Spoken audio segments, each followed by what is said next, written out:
So it's my great pleasure to introduce our next speaker, Ann Lesch, the Emeritus Professor at American University of Cairo. She co-founded the Palestinian American Research Center in 1998 and formerly served on advisory committees for the Human Rights Watch Middle East program. Research on Arab-Israeli, Sudanese, and Egyptian politics are her specialties. Professor Lesch is widely published, having written approximately 60 academic articles and book chapters. Her writings on Arab-Israeli issues include The Politics of Palestinian Nationalism, Political Perceptions of the Palestinians on the West Bank and Gaza Strip, Exile and Return, Predicaments of Palestinians and Jews, which is co-edited with Jan Lust, is it pronounced Lustig? Lustico. Ian Lustico, which was published in 2005, and The Origins and Development of the Arab-Israeli Conflict. She earned her doctorate from Columbia University. There's much more I could tell you, but she's asked me to cut that out. So it's a great pleasure to introduce our speaker. Thank you very much. Okay. Thank you. I understand I don't need that mic because I'm wired. Is that okay? Yeah. Good. Okay. I want to thank Alan and Tally and Rachel and everyone else at FPRI for organizing this History Institute. I had participated in one quite a number of years ago before I moved to Egypt, where I was for 9 years, and it's very nice to be back and enjoying it again. I also have one handout which is one page with 3 maps on it, and if you didn't get it, then the folks can give it to you. They were handing it out. So I will just be needing to refer to it very briefly during my talk. So the nationalist movement of the Arabs in Palestine developed in the 1920s and 30s in reaction to British control of the country and the rapid expansion of the Jewish community and its political aspirations. The tactics pursued by the Arab politicians began with delegations and nonviolent efforts, culminating in the general strike of 1936 and the full-scale revolt from 1937 to 1939. Afterwards, the community was demoralized and leaderless and unable to prevent the partition in 1947 and the flight of villagers and townspeople in 1948. To back up, we already have from Adam an idea of the British imperial interests, and Palestine's importance had become strategically more important during World War I because of the fear of losing access through the Suez Canal to India.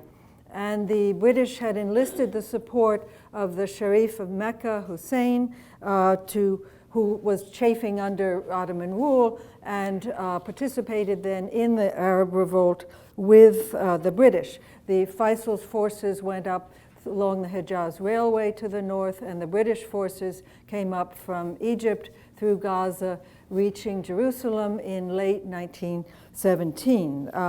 As Adam indicated, there's controversy over whether Palestine was to be included in the area to get Arab independence. A lot of discussion of that and publication of documents, but certainly the Arab assumptions were, after the war, that yes, it was included, and there are all kinds of detailed reasons. Of course, as we saw, the British made very contradictory commitments during the war. Essentially, Palestine was promised thrice, if you can say, to the Arabs, through the Balfour Declaration, to the Zionist movement, and then through the Sykes-Picot, it was to be an international zone. So the French and the Russians would have a role in it, as well as the British.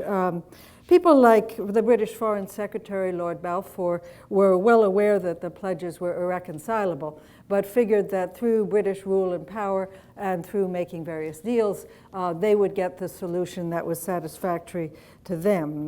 Lord Balfour admitted that the pledge to support Zionism overrode the right of self-determination of the Arab inhabitants. As Adam indicated, the Palestine Mandate then was not really part of the Class A mandates where the indigenous people were to get their ultimate independence. And this was even though the Arab population was 90% of the population. The Yeshuv, the Jewish community at that time, was about 10, maybe 11% of the community. So in the end, the French were ruling Lebanon and Syria, the British controlling Iraq, Transjordan, and Palestine, and all except the Palestinians were able to gain self-rule and independence. Leora told us very interestingly about the development of the Zionist movement, and as she indicated, they wanted to, in a sense, normalize their position in the contemporary world of nation states by having their own state. Some took the slogan, "a land without a people for a people without a land," as at face value, and as she indicated, there was a growing awareness of a different reality. Others said that, well, the right of the Jewish people overrode the rights of the indigenous people, or they just didn't consider them so important. Through immigration, through land purchase, through the exclusive employment of Jews in businesses and farms, through the Hebrew language development and schools that she mentioned, through autonomous executive and legislative institutions, and the development of armed guards that grew into the Haganah, they were able to grow into essentially a state within a state. So by 1936, 3 years after Hitler came to power in Germany, the Jewish population was nearly 30%, maybe a little more, of the total population, as against having been only 10 or 11% in 1918. And the community was then really poised to claim statehood at that point, though didn't till a little later. To backtrack to the Palestinians, under the Ottoman Empire, Palestine was not a political entity. What became Palestine was the result of the British borders. People's lives were centered on their villages, on the towns. In the later period of the empire, there was representation in Istanbul, the Ottoman capital, and representatives from local areas such as Palestinian cities were trying to speak up on issues that concerned them. They were getting concerned, for example, about Jewish immigration and land purchase, and they were trying to get restrictions through the empire on on immigration and land purchase. Sometimes they would get a resolution, but then nothing much really happened. As Leora said, the rules at that time in the Ottoman Empire permitted immigration of Jews without any particular restrictions.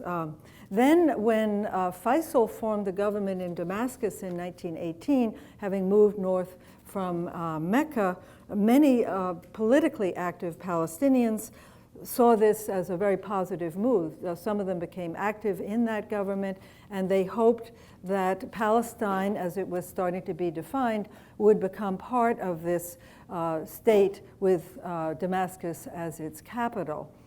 Needless to say, as Adam mentioned, when the French came in and defeated Faisal and sent him into exile, that ended. And at that point, with the British solidifying their rule over Palestine, its Arab residents had to focus kind of on the problem at hand. What do they face now under British rule with the Zionist Commission and the Balfour Declaration in effect? They very quickly formed delegations that they called the Muslim Christian delegations to lobby with the British to get a national government that would be responsible to a parliament elected by all the residents. So they took the concept of a Class A mandate, which wasn't yet enforced, but they knew what the League of Nations was talking about, and said this applies to us. We are 90% of the population. We should have a government, a parliament, in which Jews will be represented, but proportionate to the population. They demanded canceling the Balfour Declaration on the grounds that that was giving preferential rights to the Jewish residents and immigrants. And they felt this was, as I say, consistent with the promise of national self-determination. And they clung to this for the whole remaining period of the mandate, this sense that the Balfour Declaration was illegal, illegitimate, and that they had the national rights. Palestinian society itself was based on family and clan networks, which provided kind of support and then protection in the rural areas. There was sort of an informal patron-client system where prominent families would be influential over their client villages. And there was a jockeying for power among the main families at the local and the national level. The split that was most damaging, and I won't have time to go into all the differences, was between two key Jerusalem families, the Husseinis and the Nashashibis. During the late Ottoman period, the Husseinis dominated the Jerusalem municipality and the religious institutions, Islamic religious institutions. Under the British, they came to lead the nationalist movement. The British, when they appointed a member of the Nashashibi family as mayor of Jerusalem in 1920, replacing a Husseini, this heightened tension between the two families. And much later, the Nashashibis allied with the Transjordanian ruler, Emir Abdullah, against the nationalists associated with the Husseinis. Though the Nashashibis were nationalists themselves, but in a different way. So this schism at critical junctures actually caused serious problems for the movement. These, and say the patron-client networks partly limited tensions that might have emerged between peasantry and landlords. And both groups shared a fear of alienating the land. And this was particularly, and I'm glad Leora talked about it, when they realized that the kind of purchasing of land that the Jewish National Fund was doing was different from a kind of a normal sales contract. That once the land was sold to the Jewish National Fund, under the fund's regulations, it could never be sold to an Arab. So it was suddenly alienated in a national sense. And also no Arabs could work as laborers or as, say, sharecroppers on that land. So it was being completely alienated, whereas in the past, if one landlord sold his land to another, the peasants would stay in the villages and things wouldn't change on that level. So you then got a kind of common interest between the landlords and the peasants in trying to prevent the sale of land. And after 3 decades of efforts at land purchases, basically either the Jewish National Fund or private individuals who were Jewish controlled, it was about 8%. I think there are debates on it, whether you include lakes and rivers or just do the land. And some of that was deeded to the Zionist organization by the British government because they had taken control over Ottoman state lands, and then they turned some of those over to the Jewish National Fund or the Jewish Agency to develop, and some was sold by some impoverished peasants, but mostly by large landlords, and many of those were absentee, so not living on the land, and some of those were also actually in what became Lebanon rather than actually being in Palestine. That's another long story. So there were then periodic attacks against these colonies that were being developed by the Zionist movement before World War I and then also in the 1920s, and the peasants formed the backbone of the revolt that broke out in the latter half of the 1930s. One other aspect of sort of social groups, there was a Christian community as well as a Muslim community in Palestine. Christians about 11% of the population, mostly Greek Orthodox, also Latin, meaning Roman Catholic, and Melkite, which would be Greek Catholic, but we won't really be able to get into all of that. The Palestinian Christians were much more urban than the Muslim population and somewhat better educated. And they were active in commerce, but they were also very active in Palestinian nationalism. The number of the newspapers were edited and owned by Christians that were extremely nationalistic, and they participated actively in, for example, diplomatic missions and in political parties. Over time, generational differences emerged, with the older politicians tending to be more conciliatory and focused on working through legal channels to try to change their status, whereas the younger people were pressing more for demonstrations, for, say, withholding taxes, and later for the revolt.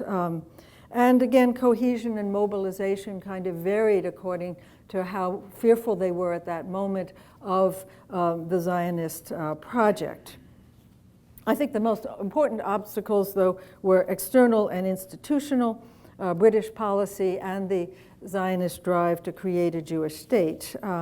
Whereas the British Mandate government worked closely with the Jewish Agency, the Zionist Executive, and the elected Jewish Assembly, it never recognized the Arab self-created institutions, such as the Arab Executive, as official spokesmen of the Arab community. In a sense, actually, it wanted to consider as Muslim and Christian communities, not as one cohesive community. The only elected representation that they had were in the municipalities, no other level, and I'll get to in a minute to why. And structurally, I think it was virtually impossible for the Palestinians to win independence when confronted with the combined weight of the British Empire and the very determined Zionist movement. Now, to backtrack again, at first, I think the Palestinians thought that they could persuade the British to relinquish the Zionist project and grant Arabs a measure of self-government, ultimately leading to independence. So they used measures of persuasion and obstruction to try to change it. For example, they sent petitions to local British officials. They sent petitions to the Colonial Secretary in London, to the Permanent Mandates Commission in Geneva of the League of Nations. They tried sending delegations over and over to London, to Geneva, and then when in 1922-23, the Lausanne Peace Conference was on, they tried to plead their case. They had frequent demonstrations, they had one-day general strikes, and then they refused various proposals that the British were offering them in terms of a potential legislative council or other bodies because it required them to accept the Balfour Declaration and prioritize the Jewish national home. And I think maybe I'll skip a little bit of this. At most they got, for example, from one delegation they sent in for almost a year to London in 1921-22. They did get a clarification from Churchill, a white paper, which did say they would start to discuss to have some kind of representative council. And they also would say that Jewish immigration had to take place in the context of the country's economic absorptive capacity, with the idea that there might be, if too many immigrants came and it overwhelmed the country, that there would be a cutback in it. But otherwise, there was no political concessions made. Some of the protests that took place were protests against the initial proclamation of the Balfour Declaration. There was, in the spring of 1920, there was a mob attack on the Jewish quarter in the Old City of Jerusalem during a Muslim religious celebration. There was also violence that fall in November on the anniversary of the Balfour Declaration. And the whole Balfour Declaration was extremely powerful negative symbol, if you will, to the Palestinians. Every year they would close their shops, they would have the newspapers printed with black borders around them, and they would festoon the buildings with black crepe or whatever, so to show a kind of a period of mourning. Now, the issue of representation, the British did, as I say, make a proposal for a legislative council, and the problem was that the Arab community was not going to have the majority in the council. As I say, they were 90%, and they felt that any votes they could be countered by the British and the Jewish representation in it. This elected council would have no say over immigration policy. That would be totally the British priority.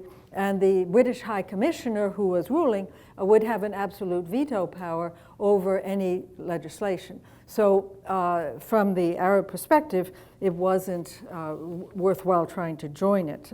Similarly, shortly after that, the British suggested having an Arab agency. There was already the Jewish agency, though at that time it was the World Zionist Organization, and that was a self-elected, self-created body, but the Arab agency would have had the High Commissioner selecting the members of the agency, not the Arabs selecting it themselves. And again, it wouldn't have any ability to make any modifications on basic British policy. So they kept rejecting these things, which meant that they didn't have really any way to directly influence, but also they felt that the terms that they were being asked to accept were ones that they just couldn't. Now, in the 1920s, there was actually a period where you could say the Zionist regime appeared to be something of a mirage. In 1927, Jewish emigration out of Palestine was actually higher than immigration. And in fact, one of the leading leaders of the World Zionist Organization expressed his concern that they would remain, quote, a Jewish island in an Arab sea, and said we have to come to terms with that we perhaps will never get statehood, we'll have to figure out some other modus vivendi. And so in the late 20s, there was in the Arab community a sense that, well, maybe they would stay the majority, maybe they didn't have to be so fearful. But quickly that changed. There was an uptake in Jewish immigration. The Jewish National Fund expanded again efforts to purchase land, and the British offered some major government land holdings to some of the Zionist-affiliated companies, such as a major concession to extract salt from the Dead Sea and some other things that Adam had talked about.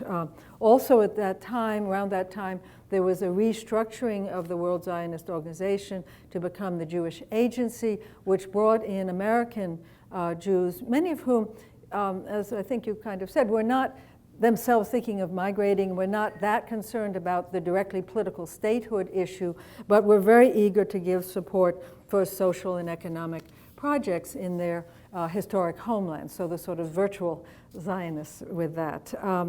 The Palestinians tried to counter this by electing a new body, a new Arab executive to try to counter this, and they also started to press again for political concessions from London.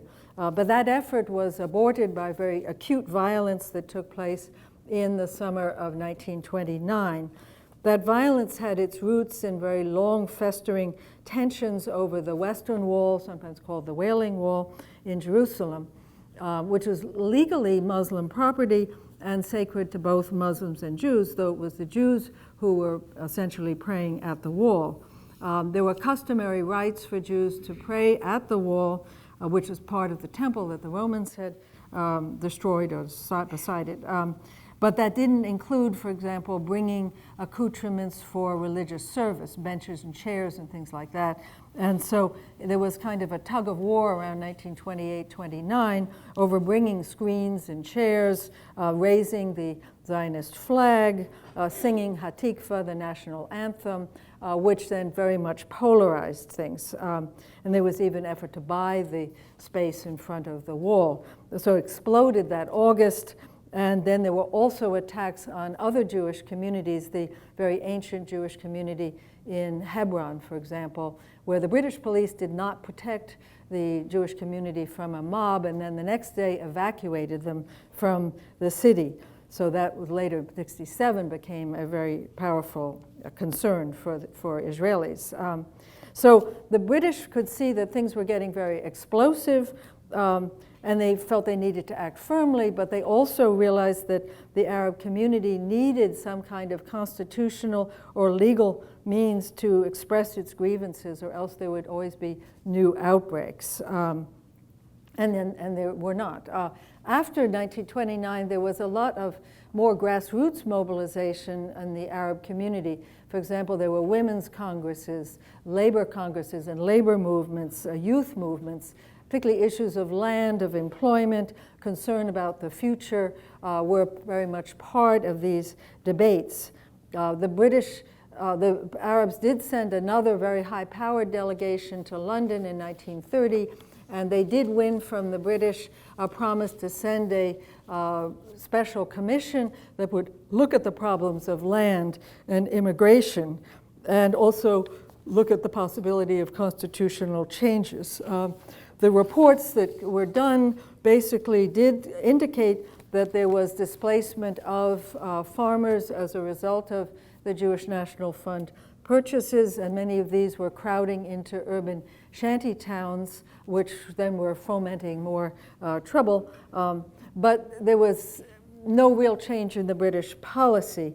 In fact, the British Prime Minister, explicitly endorsed the Jewish Agency's policy to only hire Jews and only lease land to Jews, and then stated that this earlier concept of immigration according to the absorptive capacity of the country would only relate to the absorptive capacity of the Jewish sector, not of the country as a whole. So by then they were getting very separate sectors, and the Arabs felt they were being pushed out of certain sectors. They were not benefiting from the immigration, but the new policy of the British was to not be concerned about what was happening to the Arab economy in looking at the number of immigrants. So these proclamation then, the delegation going to London had hoped for some positive movement. These reports from the Arab perspective were positive, and then the Prime Minister came out with statements that antagonized the Arabs. So it led to even more radicalization on the Arab part of the Arab public. Even those who were moderate were losing their faith that the British would deal with them in a fair way. And young people, the Boy Scouts, the farmers, workers, started to call for non-cooperation with the British, not just opposition to the Jewish national home. It took, can't get into the details of the causes of the strike in 1936, but they were sort of tit-for-tat killings, and then there was suddenly a countrywide economic and transportation strike, which also called for civil disobedience and not paying taxes. Municipalities closed down. Arabs who were working in administrative offices paid like 10% of their salary to a strike fund to keep it going. A new body, the Arab Higher Committee, was established, and this demanded negotiations again to have a national government which would have an Arab majority, demanded that immigration be suspended, if not completely stopped. And the British didn't and couldn't really concede to this. So the British responded by increasing or allowing more Jewish immigration, because this is at the height of people trying to get out of Germany, and after Hitler has come in. And they imposed collective punishments on villages that were part of the protests, and they went into urban areas, and anyone who was involved in protests that involved any violence, they destroyed their homes. And the High Commissioner admitted that it was a state of incipient revolution with little security in the country. So Britain then said, well, I guess we need to really do something finally in a more definitive way. And so they sent a royal commission, the highest possible body, to look at this political situation, to make a fundamental decision as to what would happen. Not just one that's saying a little less of this, a little more of that, and maybe a little bit of that. So the Arab Higher Committee was very skeptical of this commission because they knew that prior commissions had recommended, for example, curtailing land sales and immigration, and nothing had happened. And so they figured that they didn't really want to cooperate with this. They were afraid that they would be cooperating in something that would be against them. But at the same time, they didn't really want to keep the strike going because that was hurting them economically and politically. The Jaffa port, which had been the main port for all commerce, was closed during the strike. So the Zionist organization was able to open Tel Aviv as a major alternative port, Tel Aviv being just north of Jaffa. So suddenly this was hurting the Arabs and enabling the Jewish economy to be more self-sufficient. In other ways as well, it was becoming much more self-sufficient. So the Arab Higher Committee ended the strike and hoped that there would be a decision from the Royal Commission that they could accept. But in the summer of 1937, the Commission instead proposed territorial partition. And that's on the three maps, the one on the left. The Jewish state was to be along the coast from basically Tel Aviv north, and then in the interior in Galilee, over to the Lebanese and Syrian borders. This was about a quarter, maybe a little bit more, of the territory. And basically the partition plan, the commission said they felt that territorial partition was the only solution to what they called, quote, the irrepressible conflict between the two national communities who differ in religion and language, social life, and each aspire for political independence. So splitting the territory. And then they actually, in their document, give the English, what they call the English proverb, half a loaf is better than no bread. So, or no loaf. So, I mean, it's so British, the phrasing. And it was a certain logic to it when you had by then two irreconcilable, essentially, movements. At that time, the Arabs were about 1 million population, and the Jewish community was about 400,000. So the Arabs were more than double the number of Jews. As I say, a lot of Jews had come in the last couple of years before that because of Hitler, basically, to get out of Europe, and because they couldn't, they were being blocked going to countries like the U.S. There was another complication for the Arabs. There was to be a separate Jewish state, but the Arab territory was to not be a separate state. The Arab territory was going to be linked to Transjordan, the other side where Abdullah was the emir at that time. So the Palestinians are like, we don't want to be ruled by Abdullah. I mean, we don't want partition, but if we're going to have partition, we want to be ruling ourselves. We don't want to be having this Emir Abdullah, and they considered Transjordan a pretty backward area, so which it was in relation to Palestine. So they were very upset that he was getting, and he of course was a British client. He was the son of Hussein, and Adam described how he came to power in Transjordan with the British putting him on the throne, or creating the throne for him. So that was upsetting that they weren't even getting their own nationalism. They would be absorbed by Transjordan. Also, you can see that Jerusalem, Bethlehem, and a whole corridor to the Mediterranean to go through Jaffa port were going to be excluded from either the Jewish or the Arab state. So here Bethlehem is a large Christian community. Jerusalem, of course, important for all three religions, many villages along the corridor, and Jaffa, very important Arab port. So they felt that the exclusion of this territory also was going to hurt them. So basically all the political factions, including the Nashashibi faction, ended up not accepting the partition plan. The Jewish Agency did accept the plan, but on condition that the Arabs living in what was to become the Jewish state would have to leave, and the British would pay for them leaving. And there is a clause in the partition plan that basically says there can be a kind of exchange of population. It doesn't say mandatory, but the Jewish Agency said it is mandatory. And there were about, say, 250,000 Arabs living in that territory. So whereas in what was to become the Arab area had just over 1,000 Jews living there, so any movement would not really be reciprocal. So this was also grounds then for rejecting it. And frankly, it's hardly surprising that within 3 months, a full-scale uprising broke out, and that it broke out in the north. It broke out in Galilee. So if you look at the map, you've got Nazareth there, that's, say, the capital of Galilee, and that was the area to be part of the Jewish state, and that population was slated for mass deportation. So those were the people who revolted first against the partition plan and against everything that was happening. The British cracked down really hard. They made the Arab Higher Committee illegal. They deported or arrested, or people managed to flee. And so it couldn't really function. There were local level village and town committees that had been important for the general strike in 1936. And again, many of these people were arrested.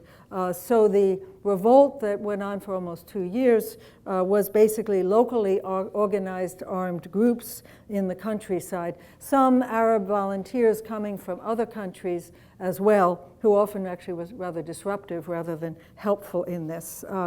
British troops poured into the country to crush the uprising, even though the British were already starting to be concerned and mobilizing for what might happen in Europe, which happened quite soon.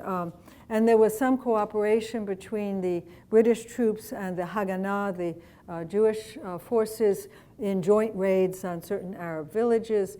And there were some by sort of extreme right-wing underground cells, some Zionist cells, some bombing of Arab markets.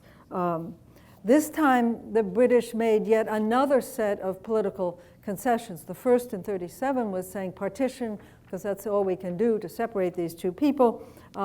In late 1938, a commission that had been sent to try to demarcate the borders for this partition said that it wasn't feasible on technical grounds. Probably they were also political, but they stated technical grounds. So the British convened a conference in London in early 1939, and they invited the Arab government, 5 Arab governments, to participate in this, as well as the Arab Higher Committee and the Jewish Agency. They didn't really have joint meetings because people weren't talking to each other very much. To sort of fast forward, they couldn't really negotiate any agreement. So the British, in May of 1939, issued a white paper which said, we are erasing this whole idea of partition. We're going back to the idea of one independent state in the whole territory, which will have an Arab majority, and the Jewish community will have a protected minority status of some sort. There will be limitations on immigration and land purchase on the part of the Jewish community. So just an unbelievable about-face. I mean, in 1937, there's partition. Jewish Agency starting to think maybe we'll get at least a mini-state, and then 2 years later, no, it's going to be an Arab majority, and over a 10-year period, they'll get full independence. So of course, and the Arab community was happy with this, and the Jewish community was incensed. So there were riots, there were attacks on Arabs that summer because their hope of statehood was being dashed just as Hitler was, occupying Czechoslovakia and starting his march across Europe. So the British flip-flops were not really helping things. The white paper in the end was just a paper. It was sort of a Pyrrhic victory. By then, their economy had been very weakened by the general strike and by the rebellion. Their top leaders were arrested, killed, or outside the country. The British High Commissioner said there could be no political activities during World War II, and so the Arabs kind of used the chambers of commerce, the business community, the labor movement for whatever kind of political mobilizing they could do. But basically there was a tremendous confusion inside Palestine among the Arabs about how to manage themselves. When the war ended, the Arab governments basically called the shots. There was a new League of Arab States that had been formed. They began to formulate policy. They began to sort of make the decisions of what would happen in Palestine. There were also Arab state representatives at the United Nations, and they were also speaking on behalf, essentially, of the Palestinians. So, of course, they were often, usually, always, speaking for their own interests, and their own interests were not always won. The Zionist movement had laid low during the war for obvious reasons, because they needed to prioritize ensuring that the Allies win over trying to struggle for their own statehood during that time. But during World War II, they issued the Biltmore Declaration in 1942 that called for a Jewish state in all of Palestine. So 1937, it was partitioned in a quarter of the land. 1942, it's all of Palestine as a state. They again tried to increase land purchases in areas that were outside where they had bought land before, with the hope that the borders of a future state would be determined by where they owned land, which was true, actually. And then when the war ended and people, there were Jews in desperate conditions in displaced persons camps in Europe, they lobbied with the British and the Americans to have, I think it was about 100,000 Holocaust survivors leave Europe for Palestine. And the US government starts to get involved actively for the first time at this point and agrees that these should go, therefore going against the British 1939 white paper, which was limiting immigration. In 1947, the British announced that it would leave Palestine, and it turned the problem over to the UN. Don't want to get too much into what Bernard will be talking about. And again, it's probably not surprising that the UN Special Committee on Palestine fell back on the concept of partition, which the British had proposed a decade earlier. The version that the UN General Assembly approved in November 1947 allotted about 55% for the Jewish state, 40% for the Arab state, and 5% for a UN zone that would include Jerusalem and Bethlehem. It didn't have the whole corridor, and I have, I think the middle map shows that. And I think, I won't say more because Bernard will undoubtedly be saying more. At that time in the overall country, the Jewish population was about 600,000. The Arab population was about 1.2 million, so twice as many Arabs as Jews at that time. So you got then the Arabs protesting not only the concept of partition, but that their proposed state was going to be smaller than the Jewish state. The Jewish state was partly to be larger, with the idea there would be an in-migration, and therefore they would need more space. So there was also, again, the exclusion of Jerusalem and Bethlehem was a major issue. It was an issue for the Jewish community to have Jerusalem excluded, and then also for the Arab community, both Jerusalem and Bethlehem. As tensions mounted during the winter, the Zionist leadership was determined to make sure that the Jewish state area, the formally specified area, would have as few Arabs in it as possible. And there were approximately 350,000 Arabs living in the area designated for that state. So when Israel would be created or announced as an independent state in the middle of May 1948, they wanted to have it be as homogeneous as possible. And the Arabs had sort of village and irregular forces during that period from about December 1947 till mid-May that they were trying to hold on to their villages, but were really unable to do so. The Arab League armies came in right after May 15. So during the period when a really major expulsion took place, again, probably more than 350,000 people, it was just the Arab irregular forces that were trying to prevent that.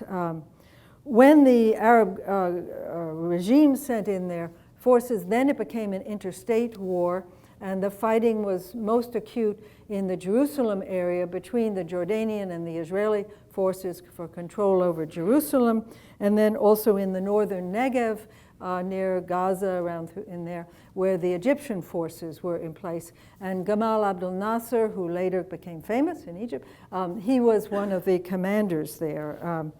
There was a ceasefire, then there was more fighting in July, and Israel was able to take control of some of the two very important central cities, Lydda and Ramla, the airfield, the airport, and the headquarters for the railway were in those towns. There were something like at least 50,000 Arabs living in Lydda and Ramla, plus people who had fled from Jaffa and places like that. And only at the end, about 2,000 people remained. And they were explicitly deported by the Israeli army or made to leave. Nazareth was also seized in July, but Nazareth was treated differently because of the importance to Christianity.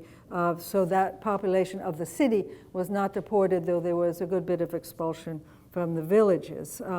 And by the end of the fall, the Israeli army had completed capturing all of Galilee and all of the Negev. So in the end, Israel controlled about 77% of Palestine. At least 700,000 Arabs became refugees, and Transjordan and Egypt clung to control over the remaining 23%, with Transjordan controlling the West Bank and East Jerusalem, and Egypt controlling the Gaza Strip. And I'm about to conclude. In a sense, the Palestinians had been caught in kind of an impossible situation, unable to persuade the British to grant independence by petitions, memoranda, delegations. Also, their effort to use obstruction and violence failed. The other Arab governments, countries which had been under British or French control, were able to get self-rule and then independence, but the aspirations and pressure of the Zionist movement precluded that outline in Palestine. Over time, as the Jewish nationalism demanded and took steps to achieve statehood, the two communities became very deeply estranged.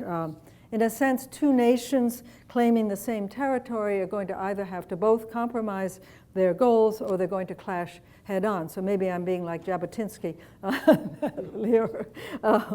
Neither the Arabs nor the Zionists were willing to accept less than majority status, ruling out a kind of binational situation, which a few people did want. Zionist leaders were willing to consider partition because then they would get more than what they had. They would get a secure geographical base, but then that would take away from the Arabs their territory and lead to displacement. So in a sense, the irreconcilability of aspirations made a confrontation virtually unavoidable. And though the Arabs, particularly by the 40s, were very afraid of losing in any confrontation, they couldn't really comprehend that there was going to be a complete uprooting. They had reacted in kind of disbelief and outrage to the 1937 and 47 partition plans, and then the war in 1948, which fragmented and dispersed the entire society, magnified their grievances immeasurably. It was another decade before Yasser Arafat founded Fatah as a movement to regain the Palestinian initiative, regain control over what he saw as their homeland.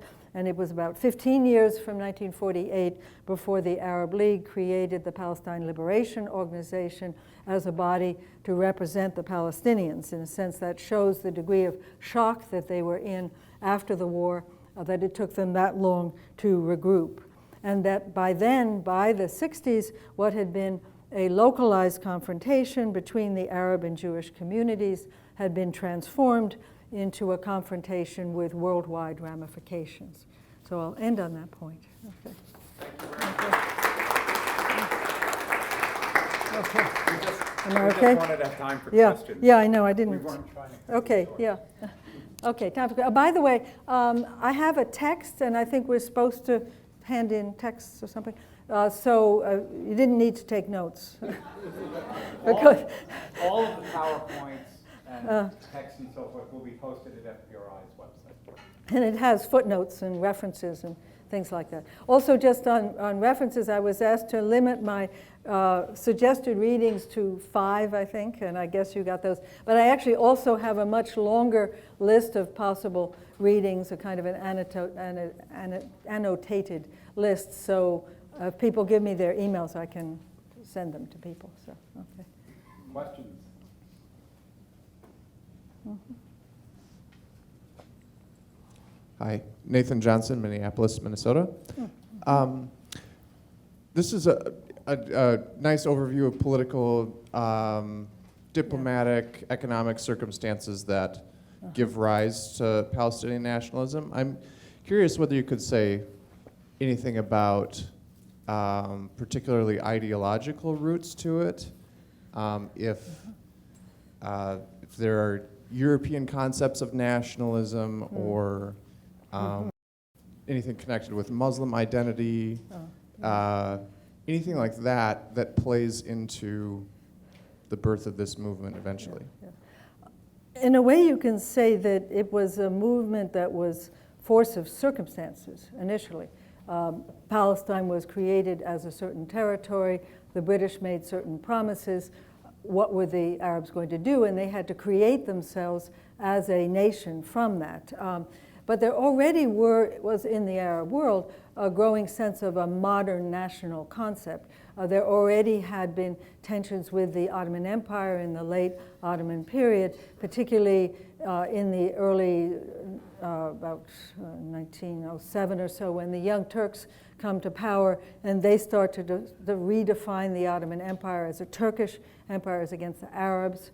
So there started to be a sense of Arab nationalism and a degree of local nationalism. Certainly the Egyptians, who are a separate picture, have a strong sense of local nationalism. But if the Ottoman Empire had remained after World War I, you would probably not have had this kind of Palestinian nationalism emerging. It was very much our territory. We are there. We are the people who have the right to stay on our land, whoever we are. And that's why it was, I think, important that you had both Christian and Muslims involved in the national movement. Now, there was a bit of a substrata, but pretty small at that time, of Islamic nationalism. But that only becomes significant in the 1980s. It's not significant at that time. Obviously, the use of certain language that would be Islamic language, would come into it. But this wasn't really a driving force for it. Yeah. Okay. Who's? Hi, I'm Rebecca, and I teach in a suburb just outside of DC. And I teach a course where the Arab-Israeli wars are focused on. And one of the debatable issues is the idea of Palestinians fleeing versus Palestinians being expelled. Yeah. And I was wondering if you could speak a little bit more to that particular issue. Okay, yeah. Thanks. Yeah, and maybe Bernard will get into that. I don't know. He's not getting into that. Okay. And the next speaker, he just shook his head. Yeah, I mean, now I think there's a lot of research, including by Israeli scholars, looking at Israeli documents, which show that there was a plan that was being developed the end of World War II and then being made more specific afterwards for controlling and getting rid of Arab villages. The final phase of it was in the spring of 1948, Plan Dalet, but there was ABC before. So particularly once they knew exactly where the borders of the Jewish state were supposed to be, to make sure that there were not Arabs in that territory. So there were orders given to the commanders to attack villages and not let people stay, in the villages. So there were some villages that had made truces with, say, a neighboring Jewish settlement. And those truces couldn't hold because the Jewish settlement wasn't in control of it. It was the Haganah that was in control. So there was a lot that took place, and I think I have a couple of references in my documentation. Now, one thing that had been talked about a lot, not so much, was the idea that the Arab governments or the Arab High Committee actually ordered the Arabs to leave. And again, there's been primary research done on it, and no such orders have been found. In fact, to the contrary, you find at times when the Arab High Committee is telling, which is in exile at that point, is telling the Arab governments, say Lebanon or Syria, please don't let people cross the border, control the border. They need to stay. They shouldn't go because maybe they'll never be able to come back. So you get the opposite essentially taking place. So it wasn't an idea it should be emptied and then they would attack and then they would be able to go home. Yeah, but I know that's remained quite controversial. Yeah. Okay. Hi. Lawrence Husick of FPRI. Mm-hmm. This morning, Adam talked about the alliance, the essentially choosing sides by the Ottomans, and the thought that if the Central Powers were victorious, the Ottoman Empire would benefit. Yeah. And the aftermath of that, which he said was the winner gets to take away the loser's toys and stuff. Could you comment on what role, if any, the alignment of principally the clerical leaders on the Arab side with the Nazis and the visit of the Grand Mufti to Hitler in the 1930s had on the thinking of both the British and of the Jewish Committee? Well, that came very, very late. You were talking about Ottoman. I mean, that's late 30s. And it's after Haj Amin Husseini, who was the head of the Arab Higher Committee, has fled the country. He's no longer, he can't go back to Palestine. He goes to Iraq, and then he has to flee Iraq when the British troops come in. And then, and I don't remember the exact dates when he goes to Hitler. I think World War II has already broken out. I don't really remember. Do you? Yeah. And then he goes there. I think at that point, it wasn't decisive in any of these movements through the 20s and 30s. No, it wasn't there. So it was at that moment he goes, and it's sort of the enemy of my enemy is my friend. If you study Egyptian history at that time, there were many people in Egypt who were hoping Rommel would win. I mean, God forbid he had, it would have been disastrous for Egypt. But the idea that, well, we're sick of the British and can't be worse, but of course it could have been worse. So I don't think it had a really profound impact, but it certainly made it harder, if I might say, for the Palestinians afterwards, because most of them had absolutely nothing to do with Haj Amin Hussein's meeting with Hitler, right? And he did some propaganda also, I think, through the Italian radio station. But most of them had nothing to do with that. So, but it did make, I mean, for Europeans, it was very negative that he did that. So, and so he harmed the cause, I think I'm trying to say, by doing that. Yeah. Back there? Okay. Hi. How did the surrounding Arab countries and their individual interests hurt Palestinian nationalism, especially to the point where Arafat's saying we have to do this on our own after the Six-Day War? Yeah, I wasn't sure if Bernard was going to get into any of that. Are you going to get into any of that? So I didn't really talk about it in my presentation.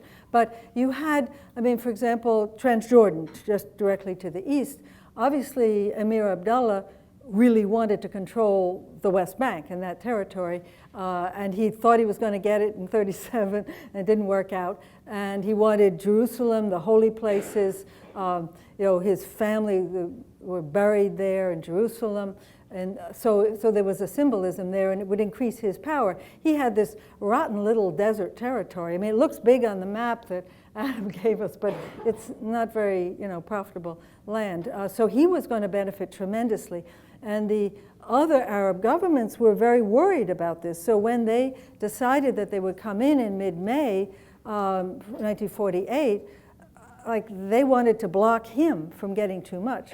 He had meanwhile made a deal with the to-be Israeli government that they would basically let him have what became the West Bank. They had not made a deal about Jerusalem, and that's why the fighting was so intense in Jerusalem, both sides wanting it. But they didn't really fight except a little bit in peripheral areas against the Transjordanian forces.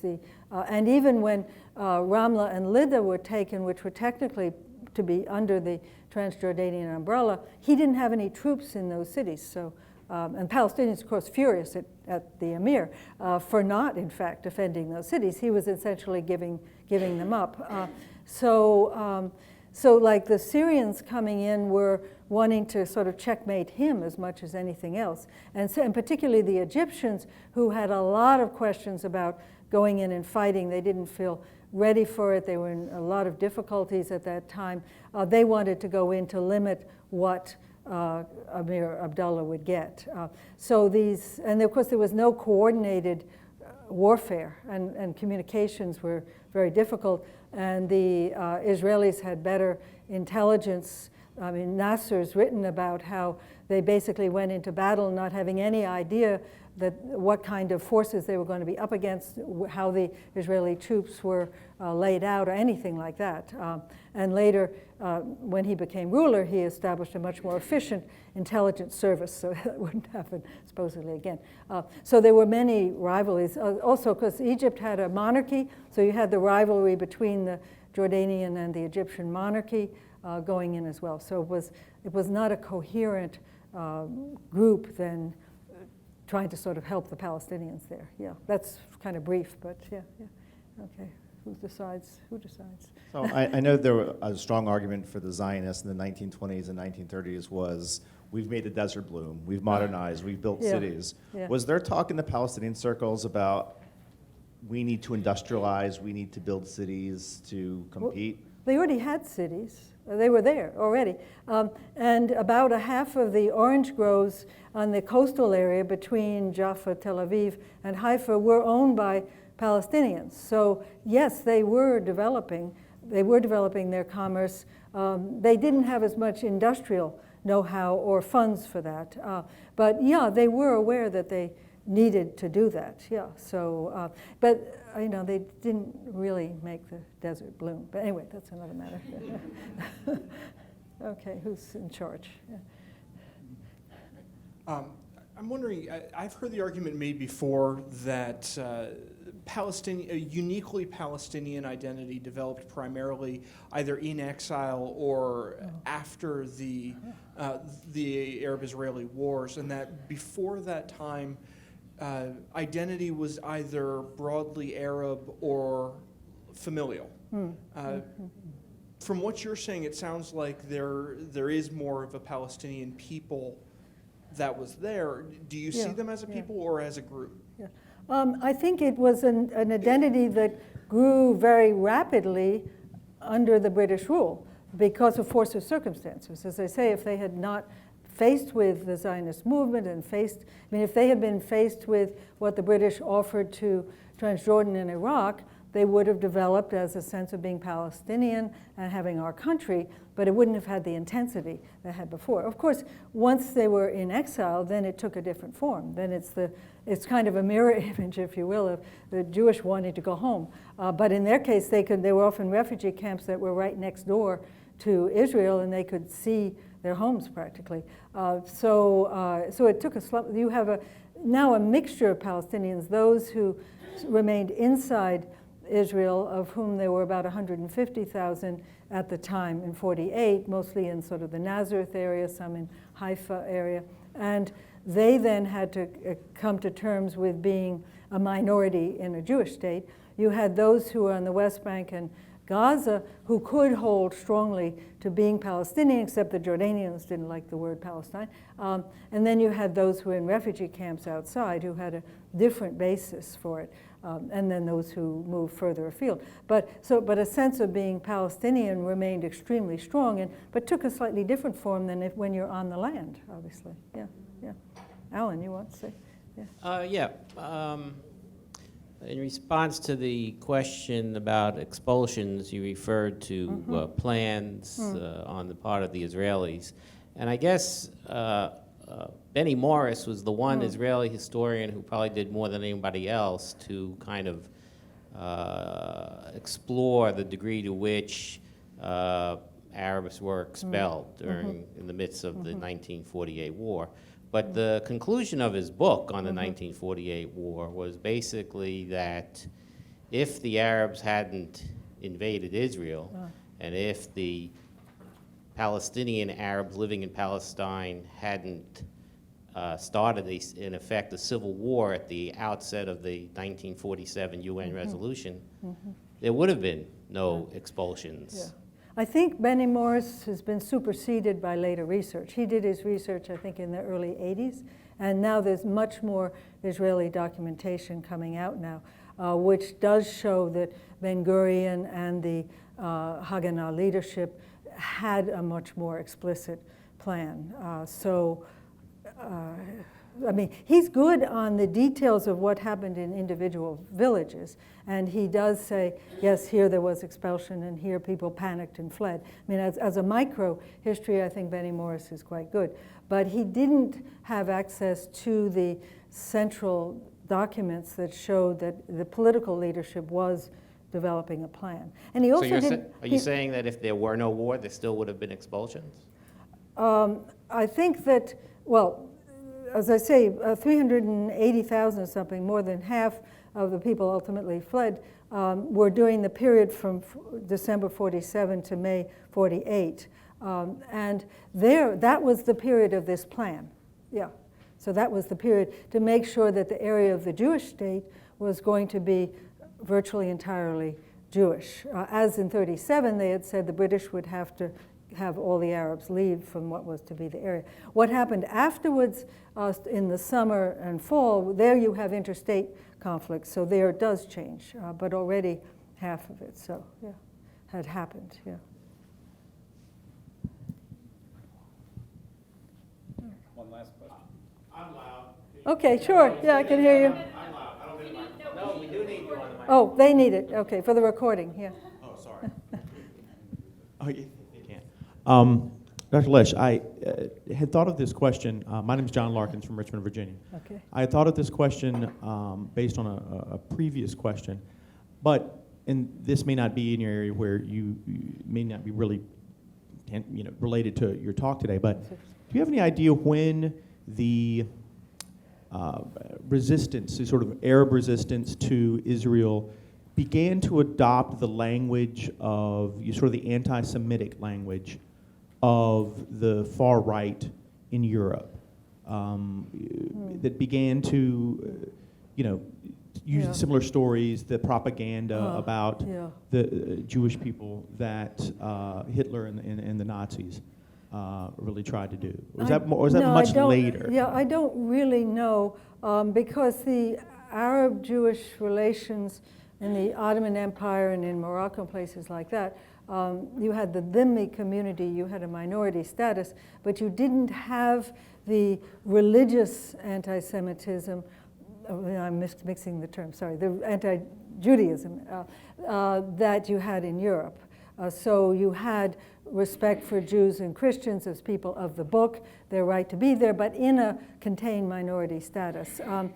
The one example, which isn't totally relevant, that comes to mind was that in Damascus and 1870s maybe, there was, 1840, there was an attack on Jews in Damascus using very much European language, and Bernard may know more about it and can say in his talk, because my impression of that, and that's not my area of specialty, is that was language that was coming from, say, some of the Christian missionaries. It wasn't indigenous language. Okay, he's nodding. Good, great. So that wasn't the way people would have expressed it, but the Christian missionaries, particularly the Catholic missionaries in Damascus, expressed it that way. So, but I don't know. I can't answer in detail. Sorry. Yeah. Except that Christians were and are indigenous to Syria. Well, but Christians in Syria had not necessarily been expressing it that way until European missionaries were coming and teaching them European version of Christianity. Yeah. Okay. Yeah. Okay. Thank you very much. Okay. Sure. This was fun.